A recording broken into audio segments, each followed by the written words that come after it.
It's my great pleasure and privilege to welcome this year's Schwartz lecturer, Dr. Rick Bell. I knew of Dr. Bell from within the program. We tend to be familiar with people who've been here before. Of course, I knew him as a chairman in South Carolina. Got to know him very well when I was recruiting one of his residents, who's one of my partners now, Henry Burdell. But it's great to have you here and to spend a couple of days with us, Dr. Bell. Dr. Bell's a Kentuckian, as you see in the bio from in your program. And I'm not going to cover all that, but I want to touch on a couple of big things. He's a Kentuckian from about 45 minutes from here. Grew up in Harrison County, went to school there, went to Center, did undergrad at Center, came here for medical school, as I did. He said this building wasn't here, just being built about the time that you were leaving. Yes. He said, I remember taking biochem in here as an undergrad. I remember taking the ab site in here when I was a resident. Anyway, Dr. Bell went to medical school here, stayed here for his residency. As you saw in his bio, briefly interrupted for some time to serve his country and the U.S. Air Force, and then came back here to complete his training. Dr. Ward Griffin was the chair at the time, was our second chair of surgery. And Dr. Griffin convinced him to join the faculty. He was on the faculty here for a number of years and was recruited to South Carolina to be the program director for the general surgery residency there. Education is one of his many shticks. He's a trauma surgeon, but education is his fundamental passion. His whole career has been punctuated by important accomplishments and successes in the area of surgical education, including being the president of the Association for Surgical Education, like Richard Schwartz, past president of the Association for Surgical Education, John Weigel, editor of the Journal of Surgical Education. You see him pictured on this slide. So this is Dr. Bell was among a cohort of leaders in surgical education. It's what he thinks about and breathes. And you'll see that in his talk. He's going to talk about his prior research. I could go on and talk about Dr. Bell's accomplishments. As I was looking at Dr. Bell's published manuscripts in preparation for today, I found some interesting prior papers that made me think I was reading a paper from today. Prophylactic use of antimicrobials in surgery, 1983. One of Dr. Bell's important conclusions in that early work, almost 40 years ago. I don't mean to age you, doctor, but almost 40 years ago now, prophylactic antibiotics don't need to go more than 24 hours in most every case. And the residents and students, they hear me say that on my service, established by you and others almost 40 years ago. We still talk about that today. Evidence-based surgery, something we talk about today that you were one of the first to talk about. Organizational health and our education system. How the health of the organization and the culture within the organization affects our ability to educate and be educated. Another important paper, predicting academic performance that you'll hear him talk about today, determining personal talents and behavioral traits and how those relate to your success. The role of pelvic radiography. Do you need a pelvis film in the trauma room or not? And in what scenario? Something I talk about today. So your work was true and relevant then. It's true and relevant today. We're so glad to have you here, Patty, your wife. Thank you for giving us a couple of days. I could go on and on. I could talk about stories. I could talk about people in the audience. Cecilia Page, our Chief Information Officer, is here in Lexington as our Chief Information Officer because you convinced her husband to come here and practice surgery in Lexington. Anyway, these interconnections in this family of surgery in UK, very special. Thank you for being here. Thank you very much.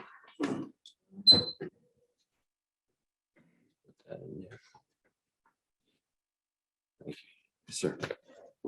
Andy, thank you very much. That's very kind. I am honored to come back to my home here in Lexington. Patty and I lived here until we moved to South Carolina. Can you all hear Dr. Bell in the back? It's okay? We're okay? Good. Well, maybe you don't want to hear in the back. That's why you sat in the back. I was told many years ago that only intelligents sit in the back row, so the people in front can't see you sleeping. But again, thank you very much for the honor of coming back. When I looked at your previous speakers, I said, you know, they've asked the wrong person. Because there's some really heavy hitters here, including one of your own, Maggie, who I can remember was, well, we won't go into that. That ages me, but thanks very much for having me back. I am amazed at this campus. It took me about an hour of Henry taking me around before I even remotely recognized where the hell I might be. And it was the yellow bricks by a bank of elevators, which right around the corner was the residence office. Right down the hall was our 8 or 10 bed operating suite, and that's what we had then. The topic that was chosen, thankfully with Dr. Bernard's help, and after listening to the residents today, I'm really glad I'm not talking about anything too heavy. I'm going to talk about finding the right fit. A program that we started at the University of South Carolina several years ago before I retired as chairman. I will talk about how we came to the point where we needed to convince ourselves to do something different. I have no conflict of interest. I'm not paid by industry, but I'm willing to talk to industry if they have an interest. I'm not going to sell you anything. I'm not here to promote any products or service, because a lot of what I'm going to talk about is a proprietary assessment tool that really, I think, turned our program around in the late 1900s and early 2000s. So that's my disclaimer. So how do you find the best fit? How do you know that a resident that you hire matches to the culture of your program?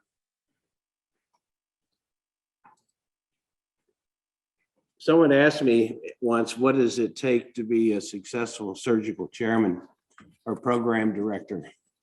I said, well, there are four essential characteristics of a program director or surgical chairman who is a success. One, you have to be an accountant.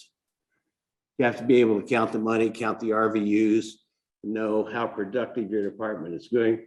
You have to be a public relations expert. There's always a mess that you got to clean up, or you got to smooth the way for folks going forward. You got to be a wizard, because everybody expects you to make something out of nothing. And you need to be a psychologist or psychiatrist, preferably child. And that's to deal with faculty. The residents and students rarely are any trouble. But these characteristics make a successful surgical chairman. None of these I was trained to be. So this was on-the-job training. You don't really need to know anything about surgery. It helps with your credibility, but in order to run a functional and successful department, knowing the techniques and nuances of surgery are really not all that critical.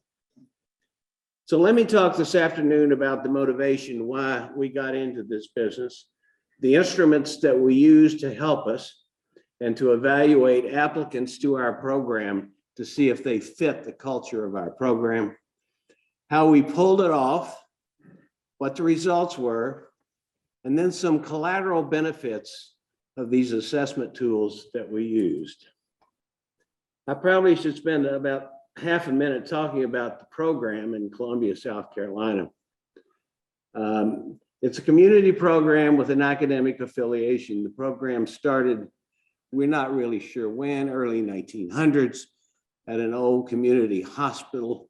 But as the school was opened in Columbia about the early or mid 1960s, there was an academic affiliation with this program. At the time I was chairman, we had a full-time teaching faculty, we had a full-time Veterans Administration faculty, and we had a number of community surgeons who were on our volunteer faculty. Our program was 6 years in duration, 5 years of traditional surgical training, and then one non-traditional year where residents could pick to either go to the laboratory to do an external rotation, and a specialty they thought they might want to pursue or work, or work in our surgical laboratory. We're a level 1 trauma center verified by the ACS. And like many other surgical programs in the country, 75+% of our residents pursued additional fellowship training.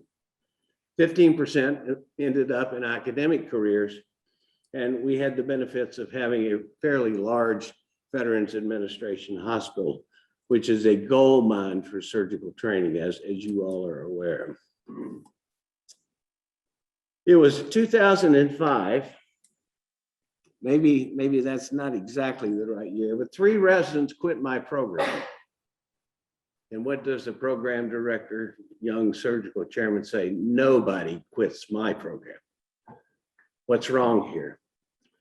These 3 people who left us came from great medical schools. They had performed very successfully. They had excellent letters of recommendation, satisfactory step scores, good letters. Good letters. Now, you don't ask somebody who hates you to write you a letter of recommendation, so you might not be surprised that all these letters were good. They had excellent interviews in our program, and a couple of them even had done audition rotations their senior year. They came for an elective block in their senior year at our hospital and rotated with our clinical services, and they were described as outstanding people. So what's the problem here? What did we miss? These are some quotes that I never heard. Dr. Bell, I'm not very smart and I don't want to work very hard. Nobody says that during a resident interview that I've ever heard. I don't know what I want to do with my life. I'm not sure surgery is the right path, but I'm here to look at a surgical internship or postgraduate residency program. I never heard I'm not a loner and I don't like to play on the team. I can't juggle more balls than one at a time. And I don't like to read or study. You're going to have to beat me every day to make me open a textbook. Never heard that. And what the resident candidates never heard, I never told them that our program wasn't very good. I never said that you will have to do something else when you leave because you won't be very well trained.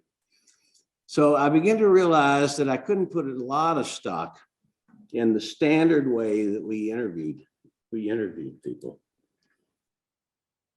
Losing a resident is an expensive proposition. I calculated that losing a resident costs somewhere up to $175,000 a year. Now, that really didn't hurt me per se, because that didn't come out of my pocket, but it came out of the hospital's pocket. It deprived me perhaps of having a resident who was a better fit, who was going to stay and complete their training. But the intangibles, the cost of the intangibles is enormous. Scheduling, coverage issues, et cetera, et cetera. So it's a very serious proposition. And then thinking back about the problem that we were having at the time. You know, my program had 15 residents, categorical residents. So you lose 3 of them and you're really in a world of hurt. It's a huge chunk of your resident cadre. So we begin to ask, is success in medical school indicative of success in a postgraduate training program? And the answer was maybe not, maybe not. We missed something, obviously. We're looking at the wrong things and selecting our candidates. And how do we determine potential success? Now, in the interest, not quite yet, senior residents would come to me and say, I just can't get Joe to do whatever. And the faculty would say, what's with Jane in that ABSITE score? She comes across as being so smart and so well read. Why can't she do well on that exam? Or I've tried everything and nothing seems to work. So-and-so just doesn't get it. I wasn't the only one who addressed this issue. And so if you go to the literature, you can find articles replete with talking about how you select residents, the value of the interview, how you get them to improve their ABSITE performance, et cetera, structured interviews. This is probably one of the better ones from John Morris and Jim Mullen up at the University of Pennsylvania, which really got to the heart of what we were trying to fix in our program. Now I'll read this quote. It's plausible that to reduce attrition, programs need to work to match trainees to the characteristics that are compatible with their type of program. Now that's easier said than done. How do you go about doing that? I went to my colleagues, my mentors, I even called Dr. Griffin. I said, you know, what are we missing? What's going on? What do we really know about these resident applicants? What are they looking for? What makes them tick? Or is this a generational discrepancy? Heard a lot about that the last few years of my tenure as program director through the ASC, and that the current generation was different from you baby boomers, and you have to treat them differently. That really didn't help. Dr. Phil told me that I needed some professional help, probably in more ways than one. Again, in the interest of full disclosure, this is a photograph of my stepson, Ryan Lisk, who runs a consulting firm that helps usually business institutions or hospitals match applicants to important administrative positions. For example, he works with a hospital in Huntington, West Virginia, that's looking for a nursing leader, chief of nursing services in the hospital. They will ask Ryan to help them select that individual. So I'm whining on Ryan's shoulder one evening over some good Kentucky bourbon and telling him what my problems are. And so he asked me, well, what are you looking for? And I said, well, I'm looking for bright, intelligent, hardworking people who are reliable and honest. And he said, time out. He said, tell me, everybody's looking for those things. Tell me about your program. And what is it about your program that is important? Well, I began to think about that and recognized that we had never taken an inventory of our training program. We had never sat down as a faculty or an educational community, including our residents and maybe even the medical students, and says, you know, what are the characteristics of surgical training at Palmetto Health, USC, that make the program unique, and what does a resident have to do to be successful in this program? I'll use the analogy, when I finished medical school here, I didn't apply to Duke. Not that Duke is a bad program, Duke's a great program for the right kind of person.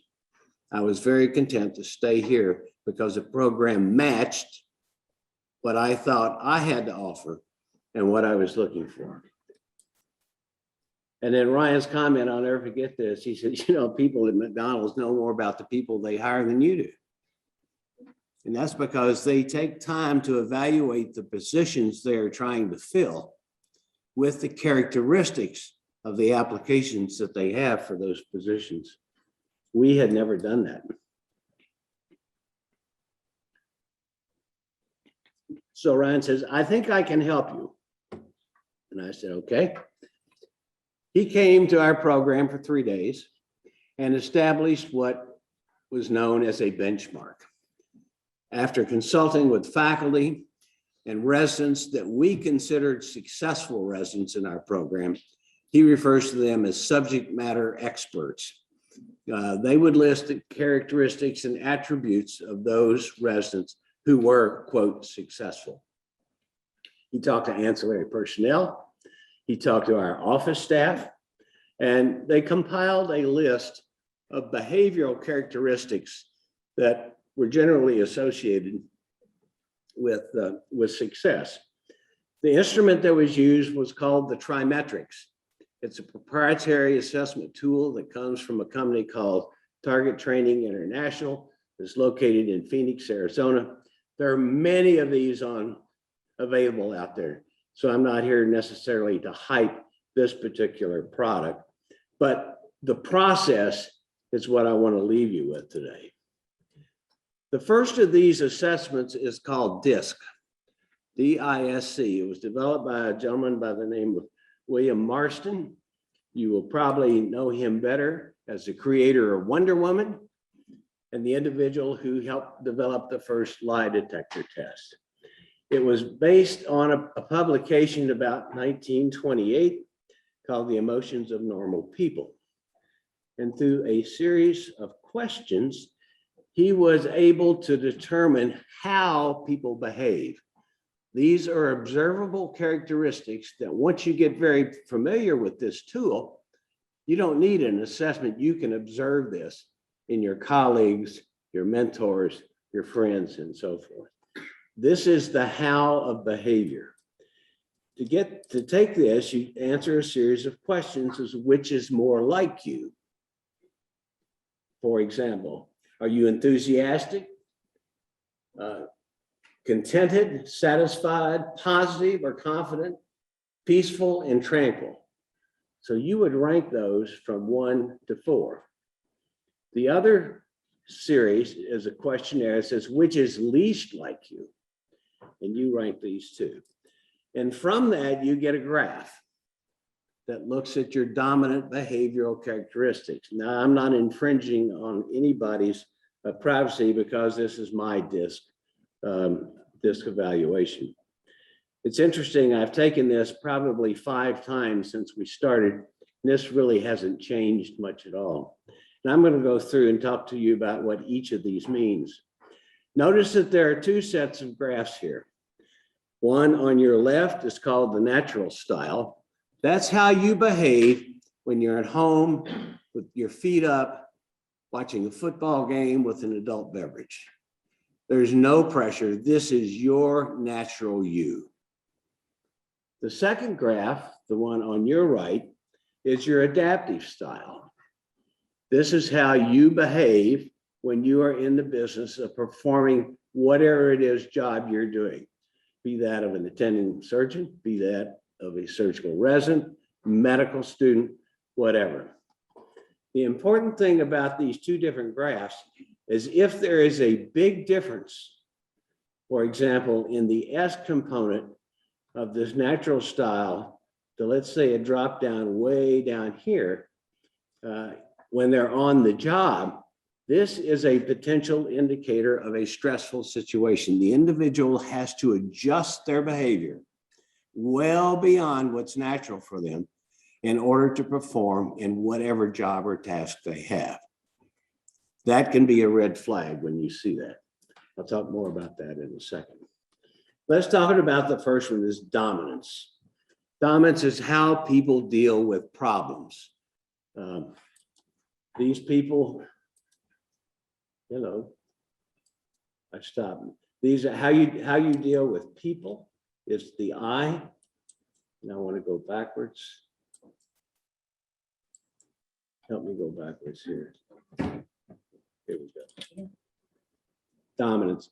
Here's some characteristics of the dominant individual. They're demanding, they're egocentric, strong-willed, forceful, demanding, and a couple of good examples. That these are characteristics and words that you might associate with the Trumpster or General Patton. This really defines their dominant behavioral characteristics. I is influencing how you deal with people. These people are effusive, they're inspiring, they're joyful, they're the kind of people you want to be around. They make you feel good, they're polished. Good examples of those folks. I like to think of these as the cheerleaders. These folks are happy-go-lucky, rah-rah spirit. Jay Leno and Robin Williams are other people you might recognize as having the characteristics of being high eyes. Steadiness. These people are phlegmatic. Again, remember my assessment. This is me. They're passive, they're patient, They're good team players, non-demonstrative, steady. You can count on these kind of people. These are even keeled. They'll get the job done. Damn the torpedoes, full speed ahead. And a couple of examples of those folks would be Tom Brokaw, Jimmy Carter, and perhaps Gandhi, just to give you some reference here. And the last are the compliant people. These people are the ones who are going to adhere to protocols, policies, procedures, et cetera, et cetera. These people are evasive. They're worried a lot about whether things are going to be done the right way. They're cautious. They're exacting. They can be a real pain in the ass, quite honestly. A couple of examples of those kind of people would be Kevin Costner, Alan Greenspan, and Mr. Spock. These are the compliant people, play by the rules.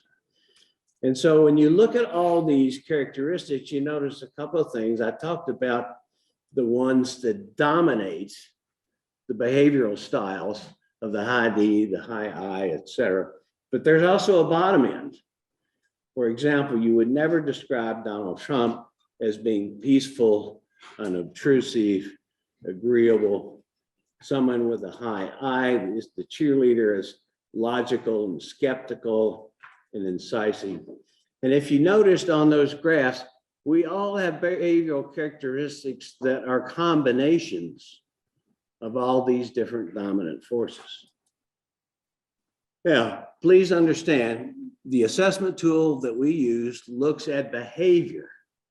It doesn't look at personality, though we'll concede that there is overlap between the two. Myers-Briggs is a good personality type indicator. Probably many of you in the audience have taken the assessment tool and are very familiar with this. Carl Jung was the pioneer who established the intellectual framework for this assessment, and William Marston developed the DISC assessment. It's not good because you're a high D doesn't mean that's good, doesn't mean it's bad. It doesn't mean it's right, it doesn't mean it's wrong, it's not better, worse, it's just an assessment of behavior. And once you become familiar with this, you can observe this in the people around you. So what about surgical training? Dominance problems, do we have to deal with those? Absolutely. You know, sometimes as surgeons, we have to take the leadership role.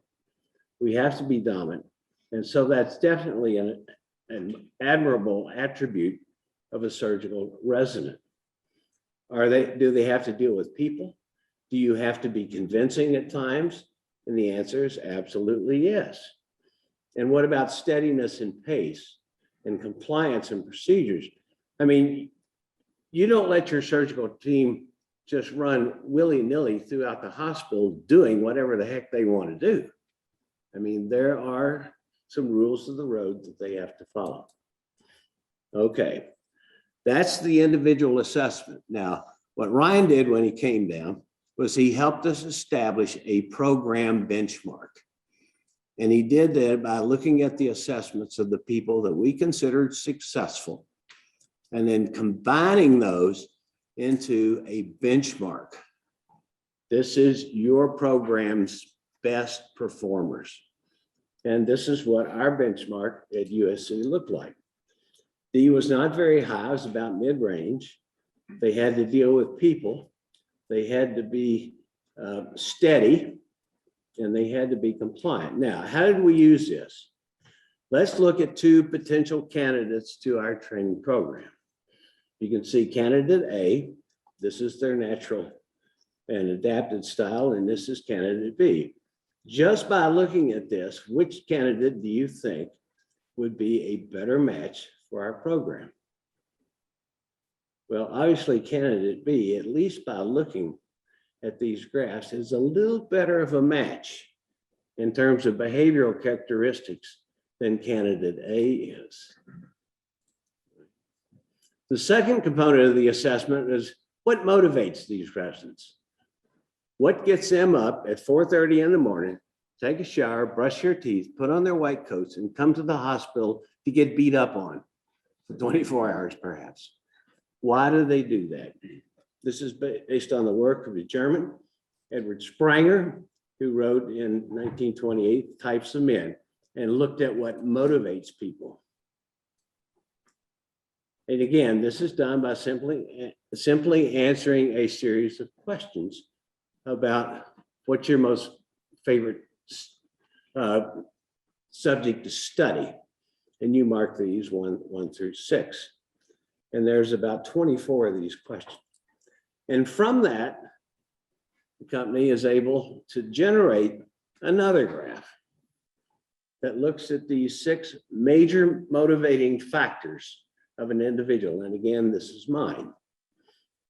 This, like disc, really doesn't change over time. The last one I'll talk about can. This, I am very high theoretical. I like to learn just for the sake of learning. I want to discover the ultimate truth. Utilitarian dominance. That a high utilitarian wants a return on their investment. They want a big bang for the buck, okay? The aesthetic individual is looking for harmony and balance in the world. The lower end of that is someone like me who looks for functionality. You can tell that by looking at somebody's workspace. Someone who's very high on the aesthetic scale, everything is neat, there's flower pots, there's perfectly spaced pictures on the wall, get a great view of the outdoors. Whereas you come into my office and what you see is there's a pile of stuff here and a pile of stuff there, there's an open book here, but it's all very functional. I know where everything is, okay? Social motivators, these are the high ones, are the individuals who want to do something for society or for somebody else more than themselves. Individualistic motivators, the high ones are looking for power, position. The low ones are really just looking to get the job done without a lot of personal recognition. And the traditional motivators are those people who are driven by a standard, a code of living, what have you. Some have referred to this as their religious beliefs and backgrounds and so forth, but it's not just that. It's adherence to norms of society and expectations and what have you. Okay, this is the why people do and behave the way they do. And again, what about the other end? Well, there is another end to all those things I talked about. And again, our consultant was able to develop a benchmark for our program, which took each one of these motivators, and we were able to devise a bar graph that says if an individual falls in this very low theoretical, might be a problem. These people are a little reluctant to study, hit the books, try to improve their knowledge base. The green was a go. That's a solid attribute. The yellows were caution. Okay. And again, let's look at a couple of applicants, and you can simply by looking tell which applicant may be a better match for the program. Here's another one where the two assessments are side by side. The last assessment tool is probably the most interesting and the most complex. It's the Hartman Value Profile. Robert Hartman, again, was a German who was forced to join Hitler's youth army during his reign there. And when he finally escaped and got to the United States, his life work was about the study of how people evaluate and how they determine value and the process of valuation. That's called axiology. And he was able to come up with a system that is incredibly well documented and proven and very complicated mathematically, where the tool asks you to rank a number of situations or items from best to worst. For example, of this list of things, a new car, scientific experiment, a misunderstanding, a blunder, a wrecked car, an award for good deed, torturing a person to death, poisoning the city water supply, 11% days, you rank those things from best in your mind to worst. And on the other side, you do the same thing. Excuse me. For example, my life, I like my work. It does me good. My life is messing up the world. I hate being myself. I love the beauty of the world. And again, you rank those from the best to worst. From that, Hartman's analysis allows you to get a look of how the individual sees themselves in the world. These are their external factors, and how they see themselves. Specifically, this first bar graph represents how the individual sees themselves dealing with other people,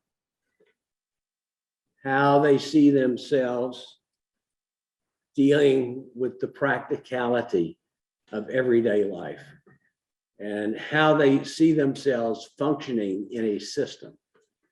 I know this sounds a little far off.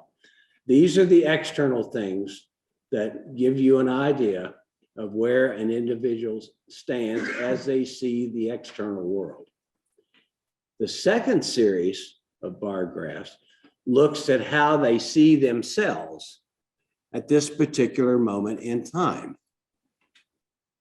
For example, their sense of self, how well do they feel good about themselves? How well do they feel, how good do they feel about themselves performing in whatever role they're performing in at the moment? And where do I see myself going? I'll show you how this is important when it comes in just a minute. Also from this list, you're able to develop a series of personal talents and personal skills as to which of these an individual has developed and to what extent they have been developed. And I don't have time to go into how all that comes about from these assessments. But again, our consultant was able to develop a benchmark looking at these individual skill attributes and where the red flags were, where the caution flags were, and where it looks like this candidate would be a good match. This is a very interesting slide. We did a multi-institutional study, which the University of Kentucky was a part of many years ago, and looking at the benchmarks from 7 institutions, UK, my shop, and then a number of other surgical training programs throughout the United States. And we asked the residents to rank those personal skills which were most important. We wanted to find the top 5. And what is interesting is that while many of these are listed in the top 5 among all institutions, none of them are number 1. For example, here at UK and in my shop, and I don't remember who this was, personal accountability was the number 1 trait that residents felt were essential to being successful.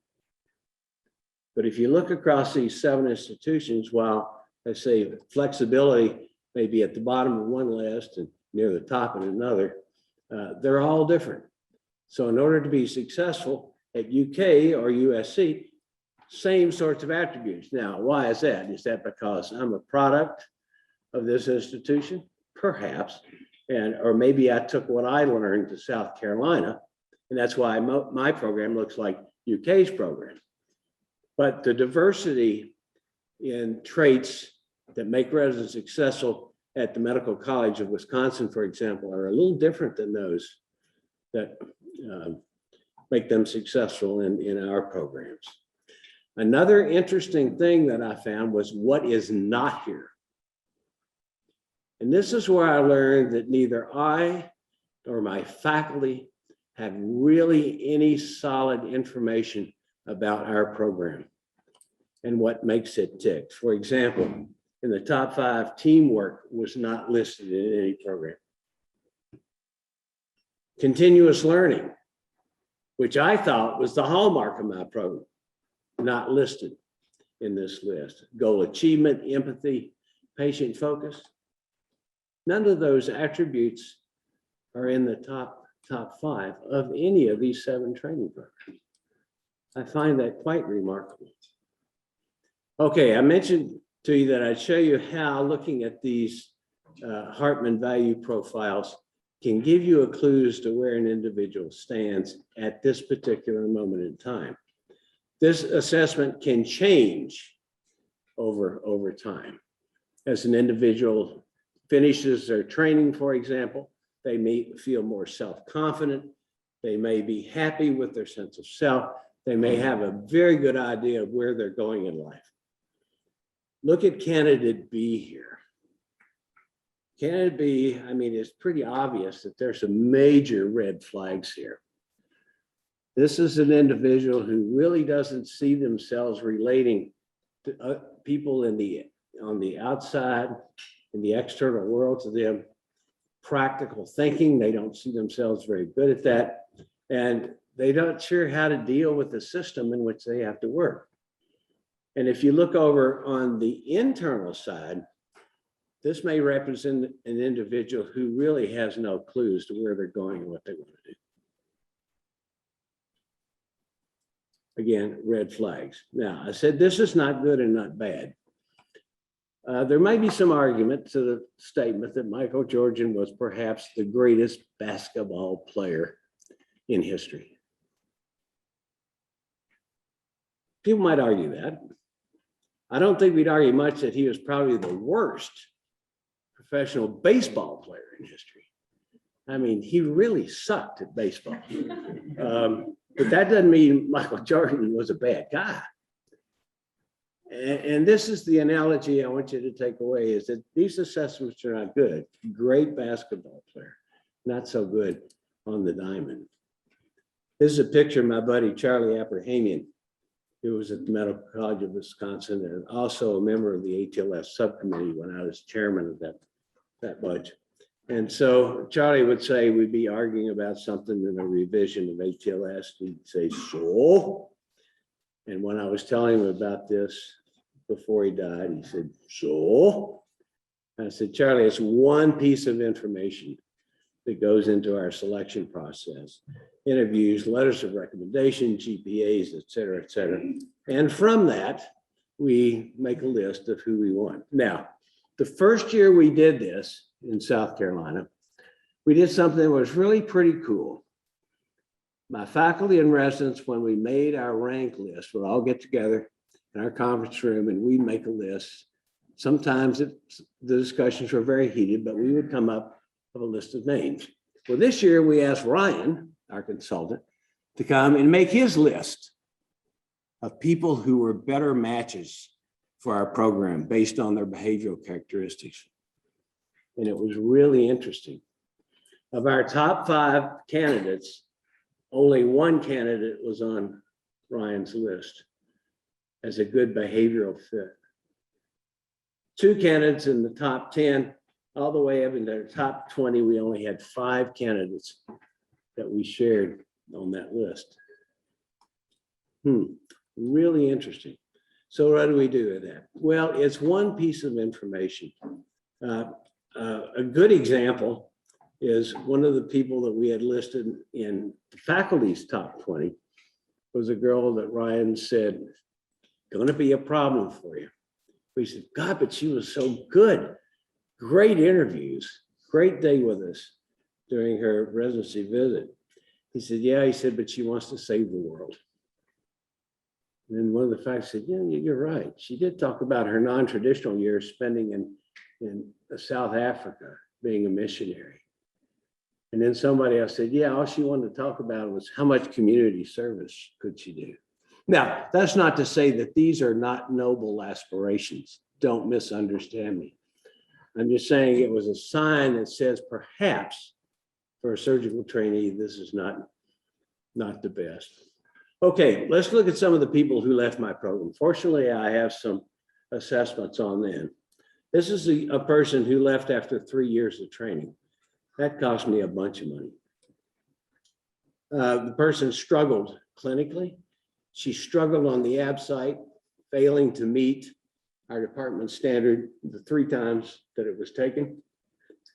We offered a remedial year, and the resident said, no, I'm out of here. I'm going somewhere else.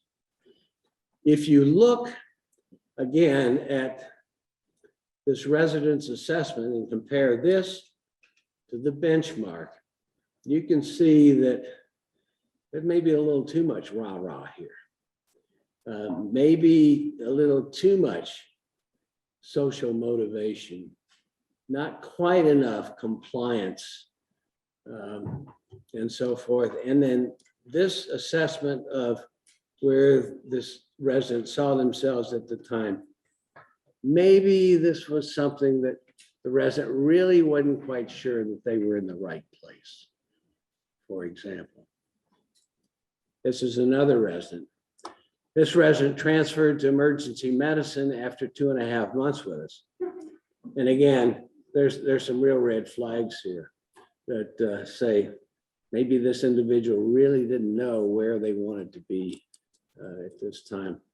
This was a resident who transferred to internal medicine after 1 year, and it's very clear in retrospect that this individual did not really know where they wanted to be, what they wanted to do. And the same is true for this.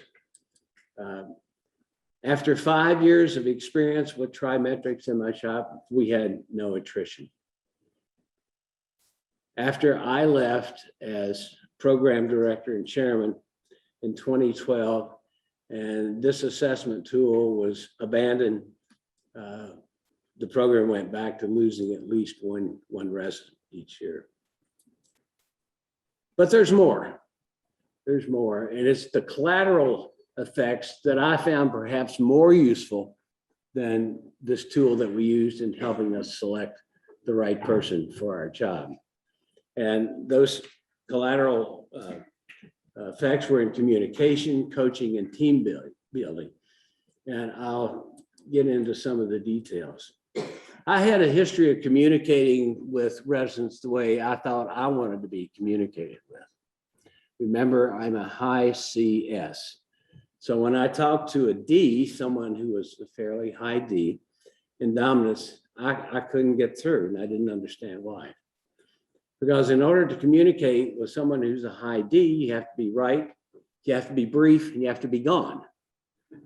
You don't spend any time talking about their families or their kids or their dogs, their pets, or what are they going to do after work today. If I was talking to a high I learned that you can't be mechanical and formal. You have to be warm and personal. You have to chat them up a little bit. You have to really make them feel very, very comfortable. And the same with the C's and the S's. So learning these communication skills was incredibly helpful to me and to my faculty. And that answered the question is, I just can't seem to get somebody to do whatever it is. And maybe it's because our faculty, and particularly me, were approaching these residents in the wrong way. I turned them off right at the get-go. So my message never got through. And then some of the other nuances of communicating with the various people whose dominant behaviors are one of these things. I won't get into it. This is, names have been changed. How we used to resolve a conflict that one of our senior residents had with one of our very junior residents.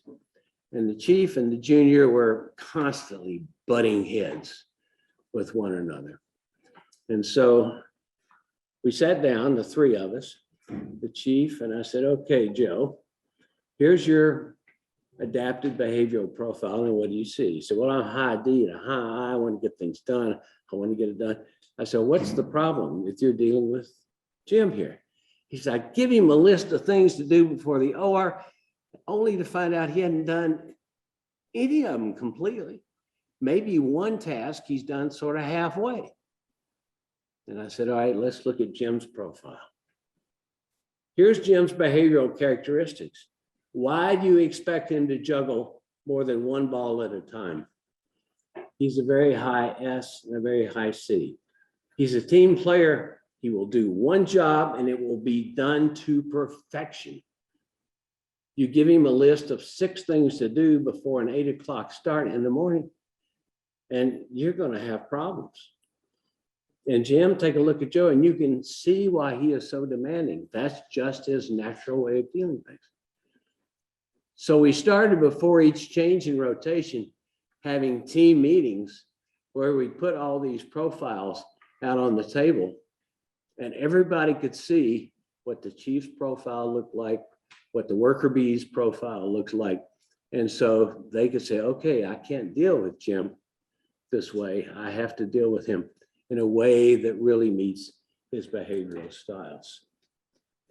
And in coaching, again, this is me. The important characteristics we mentioned briefly is we're team players. We calculate, we get along with everybody for the most part. And high SCs are very, very loyal. I mean, it doesn't take much to establish loyalty, and we will fall on our swords. But we have some blind spots, okay? Sometimes we're too darn slow. We want too much information. We're paralyzed by analysis. We work so long and so hard to get the decision just right that we don't get anything done. And when you point these things out to people, it's sort of like the light bulb goes on. You know, perfect is the enemy of good enough. So, you know, relax a little bit. We seem to be perceived as being very distant from other people. We don't show our emotions very well. And that leaves many people to feel that we as a group of individuals are unconcerned. Not true. Now, this is Lieutenant Colonel Jason Cummins, who is a retired Army Apache helicopter pilot, who now works with your athletic department right down the street. I got to know Jason because Jason was in many of my training and recertification programs for interpreting these assessments. Jason has taken these assessments to the UK athletic department. And most recently, he worked with your girls' volleyball team in helping them develop team building. And what happened a year ago? They won the national championship. Now, was that because of the trimetrics? I don't know the answer to that. But it just shows that this process has application beyond just picking residents. Again, it's not the only thing that's out there. Brian Duncan is a vascular surgeon down in Houston, and he and his behavioral psychologist, Amy Gardner, put together what they call SurgiWise. And what's interesting is the similarities in the process, though the tools are a little bit different. Define your program's unique values and demands and expectations, just like establishing a benchmark for our surgical training program. Develop an assessment tool. We happen to choose the one that was proprietary and already available. We pre-screen candidates. You know, if you send this assessment out to 100 people who apply to your program, it gets a little pricey, though it's still less than the cost of losing somebody. So what we would do is we would go through the applications, pick the ones we thought, send them the assessment tool. And if there was many, many red flags, we would not offer them an interview. My point is that there are other ways to get the same information that we have, and this is just one or the other. I'm going to end with a discussion about where my research guide took this. This is a picture of Mike Yost, who has a PhD in electrical engineering, but he got very interested in tissue engineering. And Mike has built living hernia patches out of your own stem cells. Mike has built myocardial patches out of stem cells in rats and stuff. And he ran my research lab at the University of South Carolina. Mike comes to me one day and says, you know, I think I can take this trimetrics data and predict how well residents will do on the ABSCITE. My response, "You going to do what?" He said, "Do you mind if I try?" I said, "Well, how are you going to do this?" He said, "I'm going to build a neural network that's going to take all this data, plug it in to a demonstration group of residents and their scores, and come up with a formula to predict how well they're going to do." And I said, "You are not." He said, "Yeah, I am." So he did. And this is the formula he came up with a select number from our resident. I said, "Okay, well, prove to me that this works." Well, I mentioned the multidisciplinary study that we did, and we took some preliminary data from all these programs, the ABSITE scores. All this was done anonymously. We didn't know who was who. And we plugged them in with all the data points from the trimetrics evaluations.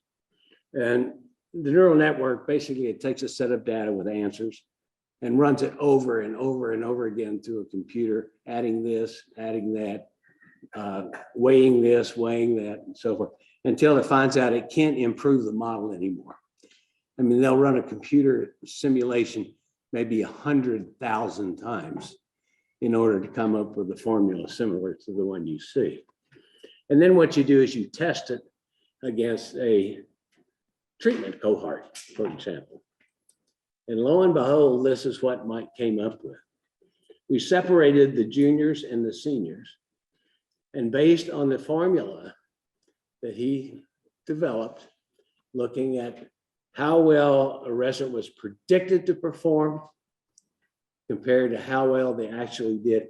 And I think this is quite remarkable. There is one great disparity here. The predicted performance was well above the actual performance of this resident. But this could be anything. The resident could have been sick the day they took the exam. They could have had a big fight with their significant other, whatever. But if you look at the consistency of performance versus prediction, this is pretty scary. This is pretty scary. We wanted to expand this to many more training sites around the country. Unfortunately, we never could find the funding to do it, but this is work that's still available out there. So let me just wrap this up today. I want you to walk away knowing that this is only one piece of information. GPAs, letters of recommendation, phone calls to people you know at other institutions are still very important. But these assessments got at characteristics of individual applicants that we didn't get to in any other way. We never picked it up in our interviews. We never picked it up in their personal statements. Because you're a high D or a high S or a high, it doesn't mean that's good or bad or right or wrong. It just means that's how you are. And you may be very successful as a surgeon, but you may really suck at trying to be an internist. That doesn't mean one is good, one is bad. It's just different. One piece of information. But the collateral benefits were incredible. The ability to improve our communication skills, to coach residents, team building. And we were even at the point that we were designing an individual's curriculum based upon the strengths of their behavioral qualities. And unfortunately, I don't have any follow-up information about that because I left. What's the future? I really don't know. See, in my shop, despite the success we had with it, it was discarded by the incoming administration. Whether they'll go back to using it, I don't know. But it's certainly a useful tool. And I have to thank Mike Yost, my research director, who is now at the Medical University of South Carolina, as is Steve Fan, who worked with me very carefully and closely on this when he was on my faculty at South Carolina. He too is now at MUSC. And to my stepson, Ryan, who had the courage to tell me that I didn't know what I was talking about and that people at McDonald's knew more about hiring people than I did. I want to thank you for the opportunity to come back to where my roots are. I am impressed with these residents. The presentations that I listened to made me very thankful. I wasn't going to try to do something along those lines. But thanks again, Andy. I appreciate it. I enjoyed meeting many of you guys, and best of luck to you. Thanks.